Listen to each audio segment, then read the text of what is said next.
నిన్ను పరీక్షించటానికే శోధన దేవుడు అప్పగిస్తాడు, కానీ నిన్ను శోధించటానికి, నాశనం చేయటానికి ఏ శ్రమ దేవుడు తన పిల్లలకు అనుమతించడు.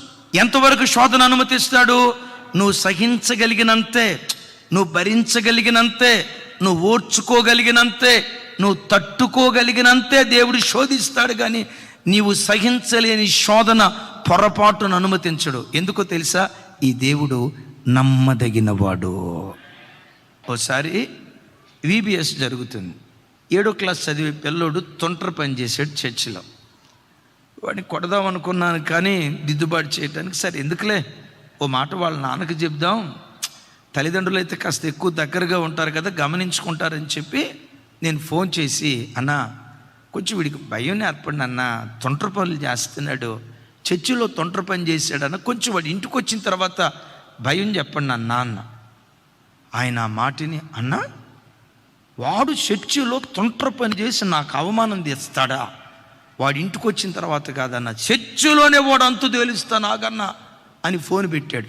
వద్దయ్యా, ఇంటికి వచ్చిన తర్వాత 4 చెప్తుకోలే అన్నా. కాదన్నా, వాడు అంతు చాలవాలన్నా, నాకు అవమానం తీసుకొస్తాడా అని ఫోన్ టకామని పెట్టాడు మాట మధ్యలోని. గ్రౌండ్ ఫ్లోర్లో ఉన్నాను నేను. మొత్తానికి ఆయన గేటు దగ్గర బండి అట్లా పడేసాడండి. గేట్ అట్లా నెట్టుకొని ఎగసోస్తా వస్తున్నాడు.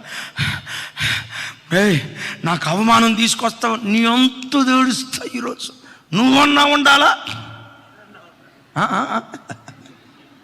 నువ్వన్నా ఉండాలా, నేనన్నా ఉండాలా, నాకు అవమానం తీసుకొచ్చావా సేవకుడు ముందు.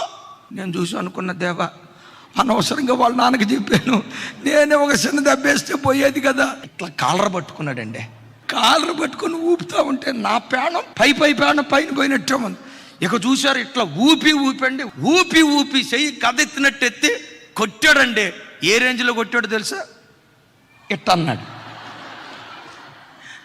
వాడన్నా ఉండాలా, నేనన్నా ఉండాలని అంటే చివరికి వచ్చేసరికి నేను ఇట్టాగే చూస్తున్నా. అప్పుడు నాకు గుర్తొచ్చిన వాక్యం ఏంటో తెలుసా?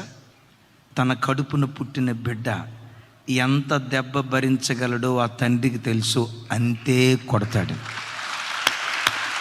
నీవు ఆరాధించే నీ దేవుడు నీ తండ్రి కంటే శ్రేష్ఠుడు. ఎంత భరించగలవో అంతే దెబ్బ కొడతాడు, కానీ నీవు భరించలేనంత శోధన దేవుడు నీ బ్రతుకులో అనుమతించడు.